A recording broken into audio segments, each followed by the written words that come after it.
Salut Daniel. Je te retrouve après ton match hier face à Dunkerque, qui était un match important, parce que c'était la première place du championnat, et malheureusement, vous avez été battus. C'est vrai qu'il y a beaucoup de déceptions, parce qu'on attendait effectivement quelque chose de plus sympa. Et au final, c'est une défaite qui est difficile à digérer, mais c'est comme ça, c'est le sport. Vous êtes dans un rythme infernal, parce que là, dimanche, il y a le match retour 8e de finale de Ligue des Champions, face aux Slovènes, dont je vais te laisser prononcer. Je vais les nier, c'est hyper simple.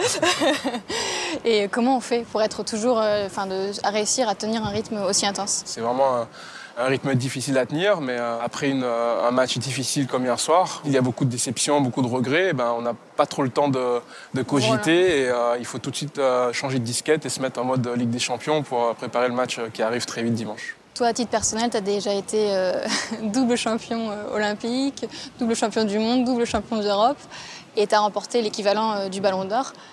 Qu'est-ce qui te donne encore la motivation pour tout donner? Quand tu gagnes ce genre de trophées, de compétitions, de médailles, les Jeux Olympiques, tout ça, c'est finalement le moment où tu profites vraiment, il est vraiment hyper court. Mais je peux vous dire que ça a une saveur vraiment incroyable. C'est ça qui me donne envie de toujours le revivre. C'est comme une drogue finalement. Quand tu as goûté une fois, tu as toujours envie de la goûter. Est-ce qu'il y a un titre dont tu es le plus fier? Les Jeux Olympiques, c'est quand même quelque chose de... Pour tout sportif, on a l'impression. Ouais, parce que c'est quelque chose de...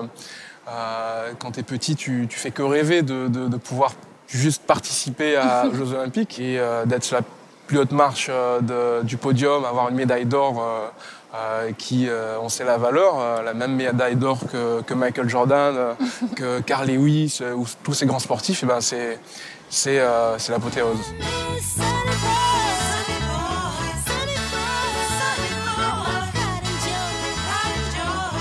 Est-ce que tu suis le PSG Foot? Évidemment, quand on a mis un pied dans le club de Paris, tu te retrouves vite dans cette famille-là et par la force des choses, tu les soutiens. Est-ce que tu penses que le match face à Chelsea, c'est jouable? Ouais, c'est jouable parce que cette année, ils font preuve d'une régularité vraiment impressionnante. Ils commencent à avoir un vécu et je crois que c'est peut-être le meilleur moment aujourd'hui de Chelsea, même pas peur. De jouer. Non, Chelsea, évidemment, c'est aussi un grand club.